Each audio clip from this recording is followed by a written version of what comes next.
tiene su buen sentido también en inglés porque va mucho más allá. Y te felicito, enhorabuena, es el segundo día que la veo. Estamos con muchos de la Escuela de Espectadores, no todos los que tendrían que estar, pero ya te digo que es la última producción de Factoría Echegaray, como tú bien sabes, lo has vivido, producido, sabido, sufrido en todos los sentidos, y ahora nos contarás un poco sobre ese proyecto que los que son de Escuela de Espectadores lo vieron en el tal cual tú lo presentaste para ser o no elegido en Factoría Echegaray. Un proyecto completísimo, de colorido, de conceptual, explicativo, sobre todo el sentido de cómo está la sociedad actual, en qué punto se encuentra todo lo que nos rodea, que ni siquiera lo percibimos, no digamos cuando ya, no con la edad de uno ahora, sino de hace 20 o 30 años también empezamos a echarnos cremitas, los hombres, no las mujeres, que siempre es una cosa como que natural o normal, pero es cierto que el concepto de la belleza es mucho más de lo que aquí vemos.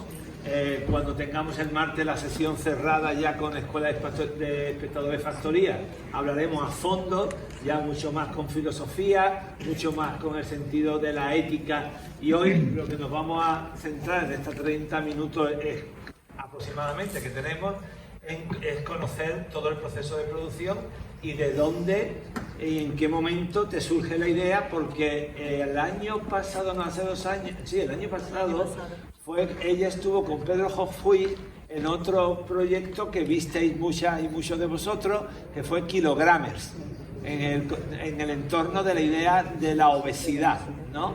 Entonces tú eras también ahí una de los dos autores, no sí, recuerdo, la autora y sí, directora, junto con Pedro, y entonces de ahí hasta ahora estás reivindicando diferentes elementos que conforman una sociedad que se va de las manos en quienes se sumergen como solución a su propia libertad en lo que no lo es, que es solo forma y no fondo, ¿no? Totalmente, sí. ¿Por qué entrar en esos temas? ¿Y antes qué habías hecho? Bueno, la verdad que el principal motivo por el que esta obra, yo presenté este proyecto, parte al final de las vivencias propias, de lo que implica ser mujer en esta sociedad, crecer como niña y luego como adolescente, y ahora siendo de adulta, las situaciones que se viven, y más aún con las redes sociales que son muy útiles, pero también son muy peligrosas en cierta forma si no las utilizas con cierta cabeza, cierto pensamiento crítico. No sé si habéis leído en el programa que se llama De Mano, pero que ya no existe el programa De Mano, pero que está ahí en la web cuando vosotros abrís, y hay una serie de fotografías de todo el reportaje de la producción cuando se está llevando a cabo. Hay un texto inicial que siempre explica por parte de la autora lo que quiere y por qué lo hace, ¿no? Y ella dice: vivimos en una época donde el concepto ser mujer está condicionado por la mirada ajena, por lo estéticamente bello, por el sacrificio del cuerpo como condición de pertenencia.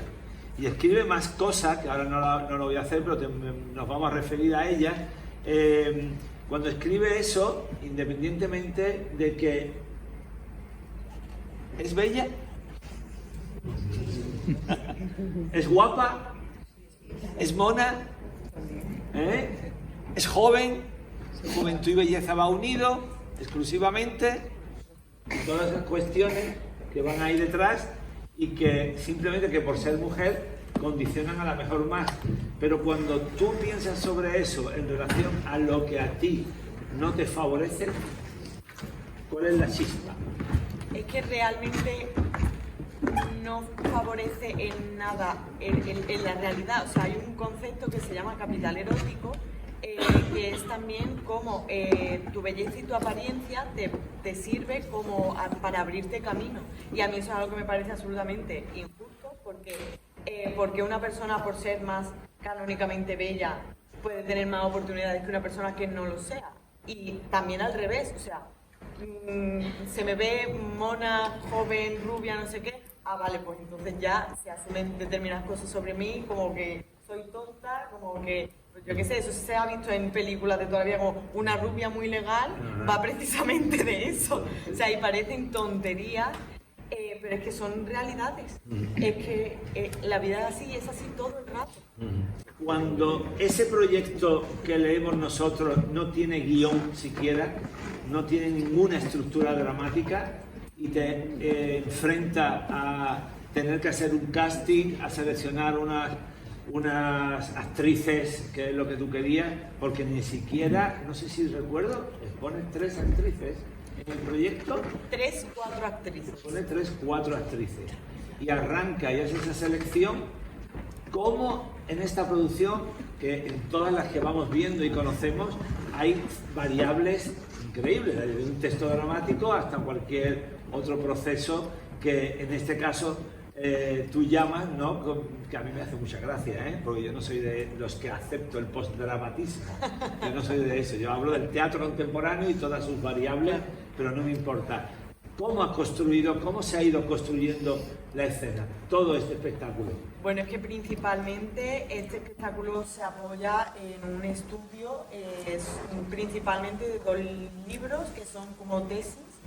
Uno es El mito de la belleza de Naomi Wolf y otro es Bellas para morir de Esther G. Pineda, que hablan básicamente de cómo se articula la violencia estética, cómo se perpetúa y quiénes se benefician, que precisamente ese es el problema, que detrás de todas estas acciones banales hay gente que se beneficia y que te sigue creando más dudas sobre ti y más defectos, porque claro, si tú estás contento contigo mismo, eso no se monetiza, eso no se lleva dinero. Entonces siempre va a haber algo que cambiar, una nueva tendencia que seguir, siempre va a haber algo. Y hay una gran industria detrás que soporta todo eso. ¿Y cuál es el guión que tú te empiezas a imaginar y para construir la escena? Vamos a lo práctico. Pues mira, a lo creativo. Lo primero que se me ocurrió, de pronto yo una noche estaba tan tranquila y de pronto diré... ¿Tan tranquila? Bueno, sí, define tranquila también. Pero pensé, joder, es que esto es una secta. Al final esto es gente que te convence de que puedes aspirar a algo más, de que puedes llegar a más, y porque tienes el potencial pero te falta algo y te empiezan a vender como una serie de productos milagrosos y de cursos y de retiros y de cosas para que tú únicamente te gastes dinero y salgas incluso peor que has entrado, porque además te destruye la autoestima. Y a partir del concepto secta fue que se fue originando toda esta propuesta.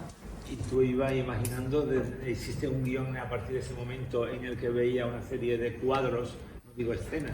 ¿Ha sido colectivo la creación? ¿Ha sido desde esa idea tuya previa que ha ido tirando de las...? Porque tenemos también una música, un espacio sonoro que no sé en qué momento llega, si después, a la mitad, de qué forma. Hay una iluminación extraordinaria, maravillosa, de Jorge Colomer. Bueno, por cierto, el espacio sonoro de Fernando Rueda, que es uno de los actores de Christopher Reeve, el saxofonista, ¿lo recordáis? Sí. Pues él es Fernando Rueda. Y luego, por supuesto, maquillaje y peluquería. Eso es de Katy Navarro, que es una extraordinaria maquilladora y estética que está y está en el Cervantes, trabaja para todo lo que aquí se hace, no solamente en factoría, y además se multiplica, ¿no? Totalmente, yo no entiendo cómo lo hace. Es impresionante. Entonces son todos muchos elementos que no sé en qué momento han ido saliendo, cómo han ido surgiendo ese desarrollo de la creación desde cero patatero. Sí, bueno... 1 mes y medio. Claro. Yo lo primero que hicimos fue empezar a hacer ejercicios para generar material dramático y que yo pudiese transformarlo en algo más corpóreo. Entonces la primera semana fue improvisaciones con cosas relacionadas con todo esto, ya teníamos una pequeña idea de las cajas, del maquillaje, de el concepto bucle de la repetición, porque realmente es que estas cosas que parecen una tontería, es que las repetimos diariamente sin pensar y de ahí pues se fue organizando todo. Poco antes de la mitad del proceso fue cuando ya llamamos a Fernando. Es que ha sido una cosa como muy claro, Y sigue, ¿no? claro, efectivamente, sin parar de hacer las cosas precisamente por eso, por la inmediatez de la propuesta. Cuando nosotros estuvimos viendo el ensayo, que era la tercera o la cuarta semana, ¿no? Me parece que quedaban 2 o 3 antes del estreno, vimos solamente la secuencia continua, Sí. continua de las cajas, del maquillaje, todo el ritual, Sí. que es muy bonito y que es muy extraordinario, y ya estaba de fondo la música. Pero eso se ha descompuesto. Sí, sí, porque gracias aquí a María ha terminado siendo coautora y amiga de este proyecto y pudimos ¿Por qué? generar ¿Cómo? más. ¿Por qué? ¿Cómo y cuándo? Es una larga historia, pero llegó un momento en el que teníamos que conseguir, o sea, seguir construyendo. Yo había creado unos monólogos que no estaban funcionando y al final pues dijimos, venga, vamos a tirar y empezamos dentro del concepto del flashback como para que se entendiera todo más y en un fin de semana ampliamos. O sea, había muchísimas cosas que ya no están y metimos cosas nuevas. Sí, es que el texto que en un momento determinado, o sea, la forma se rompe y de pronto se genera no una dispersión, sino justamente una contracción Sí. que después de la catarsis hace que la palabra desde un personaje, que puede ser cualquiera de ellas, Claro. rompa y diga y cuente con cuestiones, preguntas y preguntas y preguntas y por qué y por qué y por qué, ¿no? En cierto modo Sí. son muchas cuestiones que a veces no son definitivas Claro. ni definitorias, pero yo no lo sé cómo lo habéis sentido vosotros, pero yo el proceso de la ruptura a mí me genera ansiedad. A mí me genera mucha ansiedad y me entra allí un movimiento el otro día en el ensayo, bueno, el ensayo como era muy largo, todo ese proceso, yo estaba que no podía, me daba angustia, Ah, bueno, aquí están las chicas. Mira,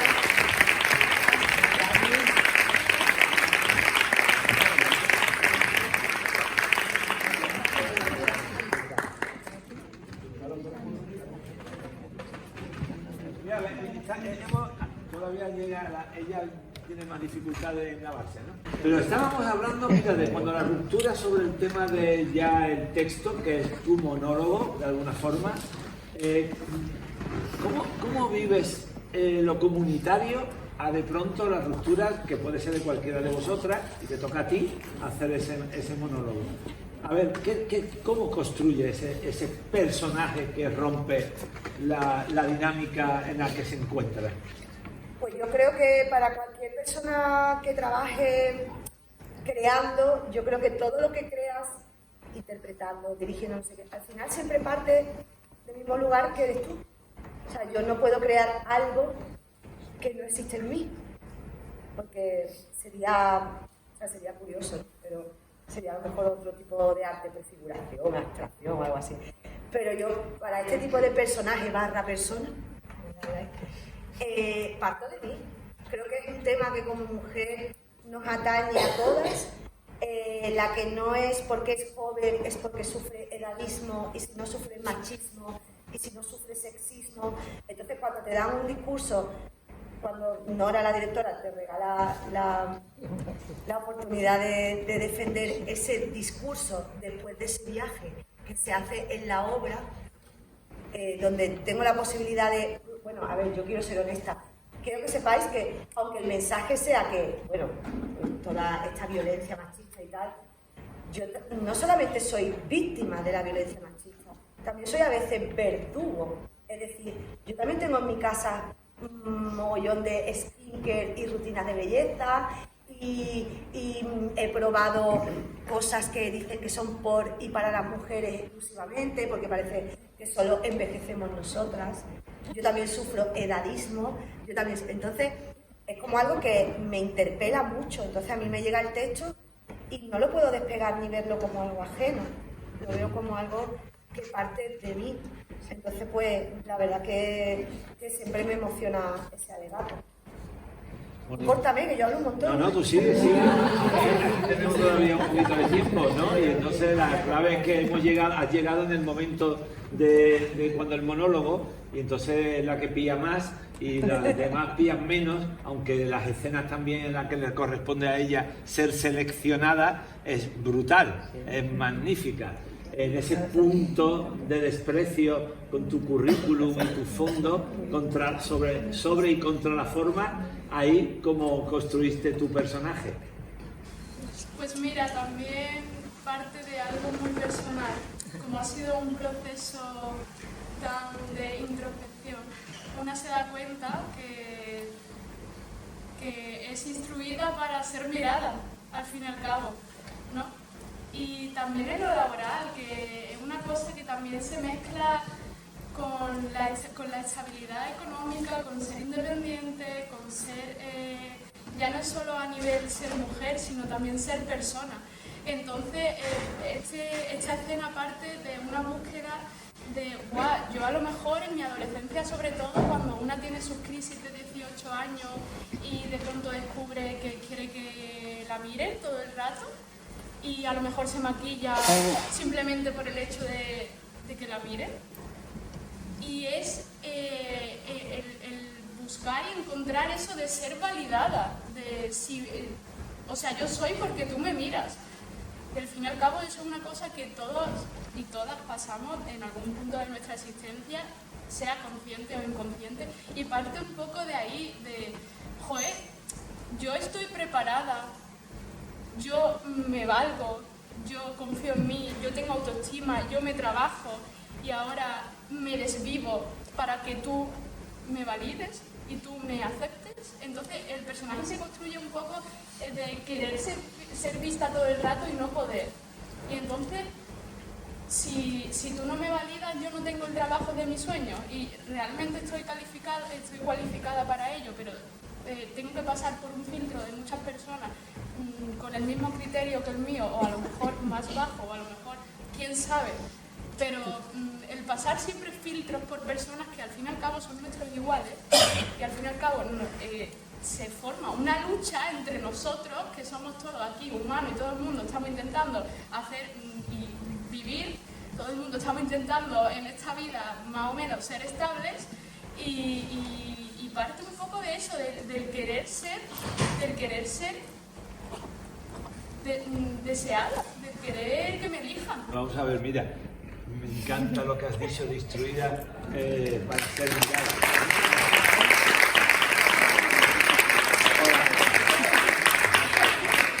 Ya toca la última la ducha, ¿vale? Irian Sánchez Casas, así como está en los créditos. Sí. Pues bienvenida de nuevo. Ella lo voy a retomar por ahí. Instruida para ser mirada.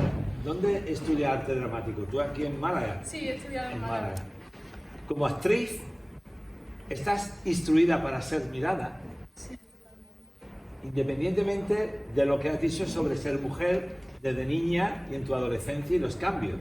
Porque no hay mejor actor o actriz que sea instruido y que sepa ser mirado y seduzca al espectador. Si no lo hace así, no es ya un buen actor o actriz. Eso es clave, eso lo sabréis. Entonces hay un doble juego en esta historia, como tú también eres actriz. Bueno, yo no soy actriz, o sea, No. yo he estudiado algo de interpretación. Tú estudiaste dirección. Sí, y hice Eso. 2 años de interpretación. Pero hiciste 2 años y lo dejaste, te pasaste ahí. Pero también has vivido Sí. todo eso, porque ahora viene el juego del juego.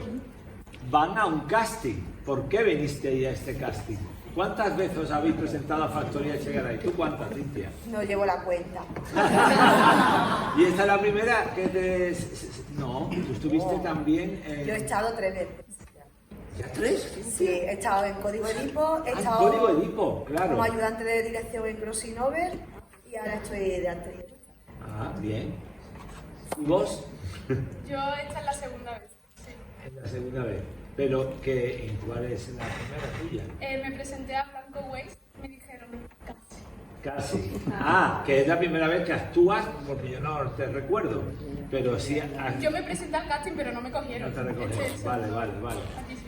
¿Y tu historia cuál es? No, yo la primera vez. La primera vez que te has presentado. ¿Pero tú has estudiado en Málaga o...? Estoy estudiando ahora en Málaga. ¿Estás estudiando? O sea, ¿ahora mismo estás en la Escuela de Arte Dramático o en la SAE? En la En la SAE. escuela. Ahora, y lo has dejado todo a final de curso. Literalmente lo he dejado todo. Madre, ¿en qué curso estás? En segundo. En segundo, vale. ¿Y cómo te has encontrado con esta aventura? O sea, dentro, ¿cómo la has vivido?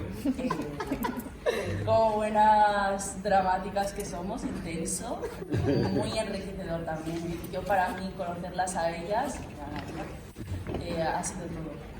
Me las llevo, vamos, en el corazón. Y también el proceso creativo que hemos tenido, el avanzar juntas, el dar pasos juntas ha sido mágico. Y desde ese juego, vuestra vista, tú como directora, cuando se presentaron no sé cuántas personas al casting, cuántas chicas, ¿cuál fue el motivo de seleccionar a ella o a él o a ella? En este caso a ella, ¿cómo fue eso? Pues mira, yo normalmente cuando planteo un casting yo nunca busco un perfil muy cerrado porque a mí siempre me gusta ver qué aparece. Entonces era como perfiles muy abiertos y muy diversos. Y el hándicap que suelen tener mis castings es que yo no solamente pido actrices buenas, sino que sepan movimiento. No tienen por qué ser bailarinas, pero que se manejen con el cuerpo y que puedan expresar con el cuerpo.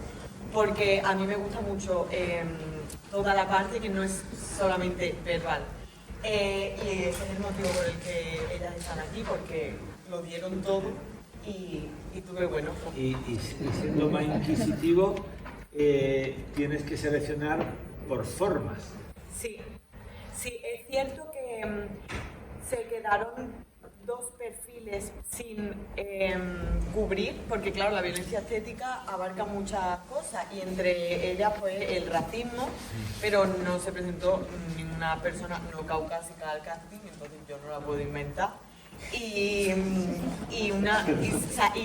mujeres mayores, esta señora que está aquí dice que se presentó por mujer mayor también, digo, ya vete a la mierda. Bueno, no, y te dije, o sea, el cuerpo no normativo. Que tampoco me parece, o sea, Es verdad, o sea, a ver, yo quiero puntualizar. Estoy en la linde de muchas cosas. Entonces, es verdad que no soy XL, plus size, no sé qué, pero si hablamos de violencia estética, de cánones impuestos, de lo que, ¿cómo se llama?, de los cuerpos normativos, tal y cual, es verdad que yo me salgo de la norma, y me salgo de la norma muy a gustito que lo hago, porque a mí andar en los márgenes y reivindicar mi lugar me encanta. Y luego con respecto a la edad, también pasa, o sea, porque estoy en una edad donde yo me siento más viva que nunca, pero más en la profesión, a partir de cierta edad, si tú no te lo curras el doble o si tú no empiezas a desaparecer.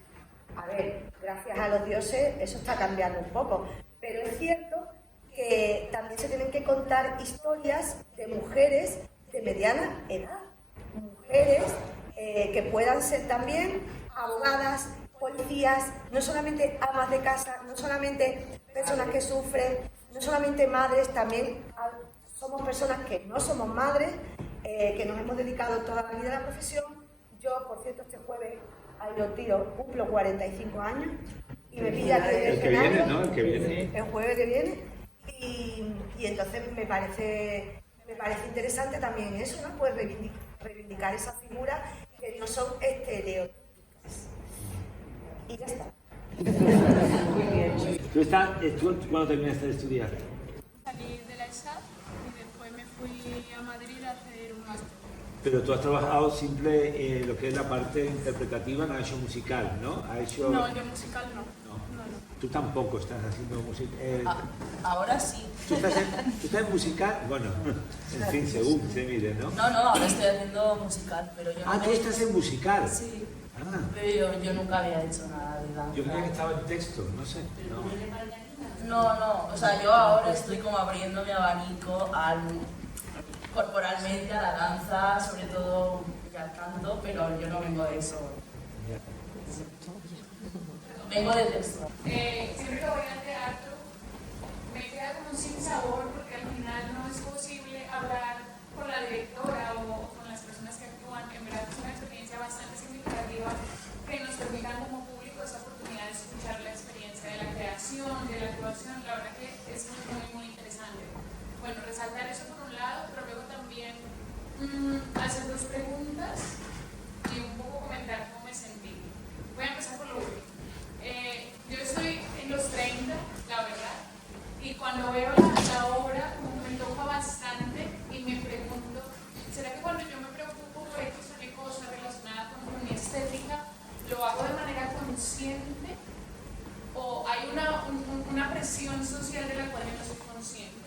Porque lo digo porque es una persona que no se deja llevar mucho, bueno, eso esperaba hasta que veo la obra, que no se deja llevar mucho por el que dirán o por estos paradigmas sociales de cómo se debe ser, cómo debo comportar, la verdad que no, pero hasta qué punto, ¿no? Hasta qué punto soy libre o hasta qué punto más que me estoy dejando llevar por eso y no soy verdaderamente consciente.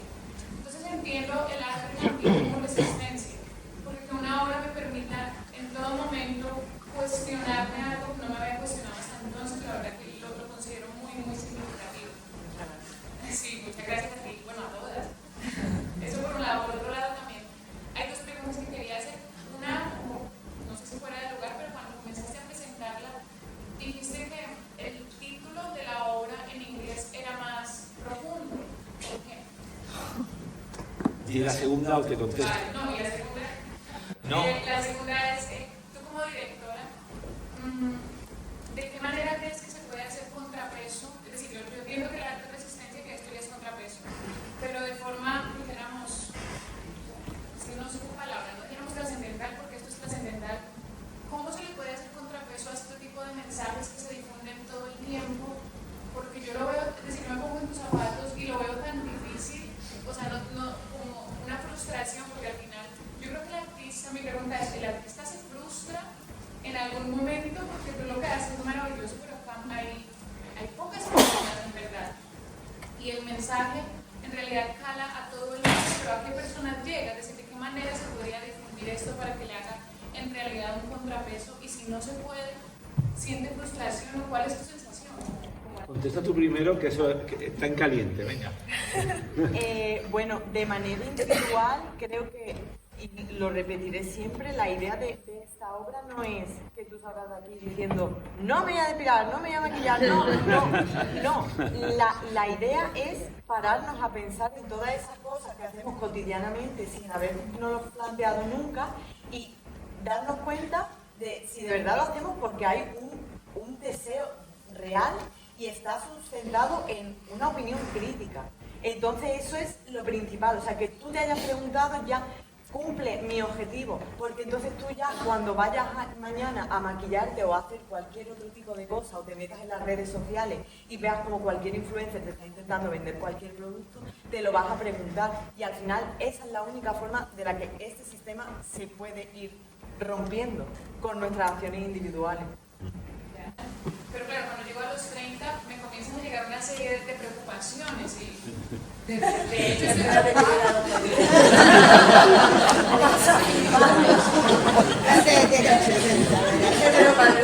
todo lo contrario, te vas a sentir mucho más libre.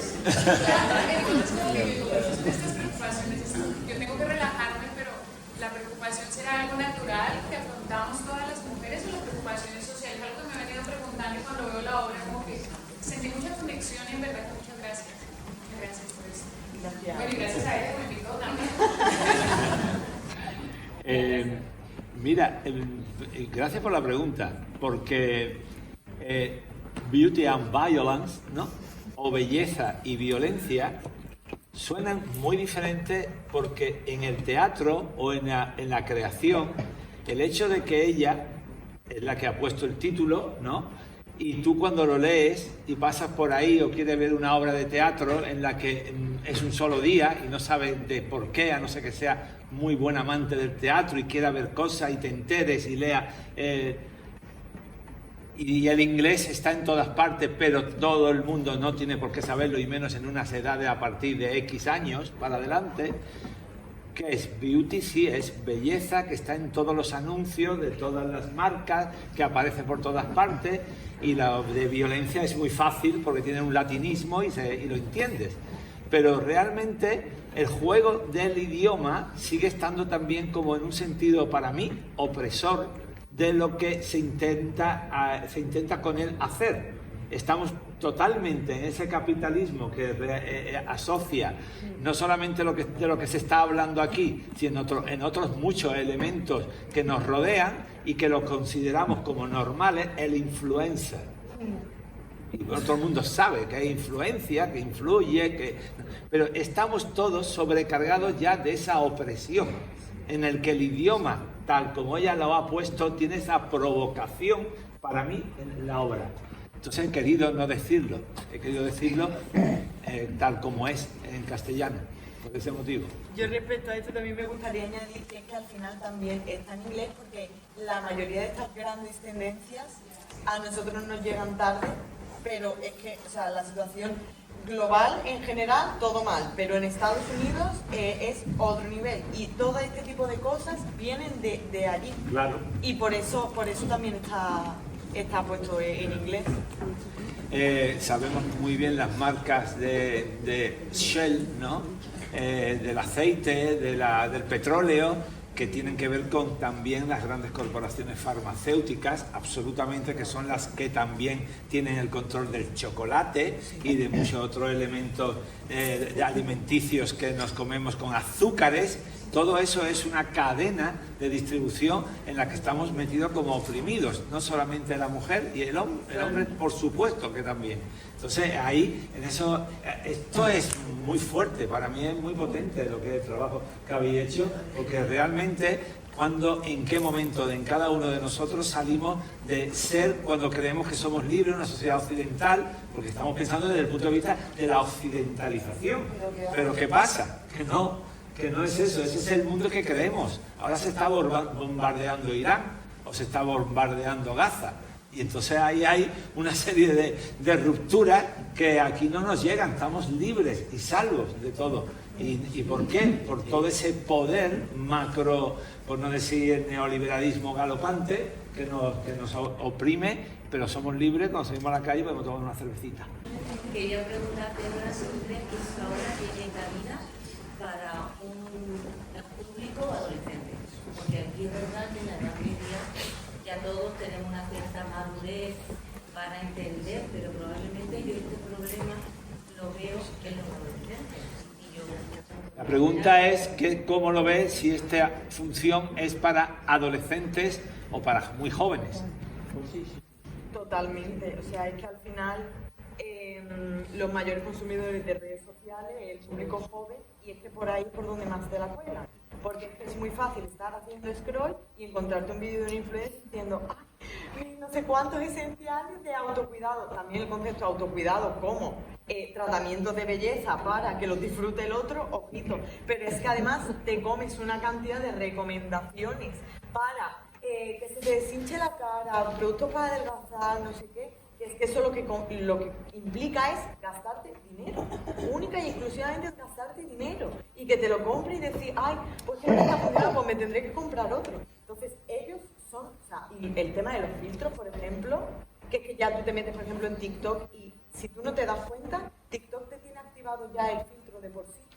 El filtro de belleza, y como que las facciones se te suavizan. Es más, es que los algoritmos benefician muchísimo más a las mujeres blancas que son guapas. Entonces tú únicamente por ser blanca, guapa y joven, tú subes un vídeo y tienes muchísimas más probabilidades, estés haciendo lo que estés haciendo, de que se te haga viral y de poder monetizarlo, que cualquier otra persona hablando de algo interesante.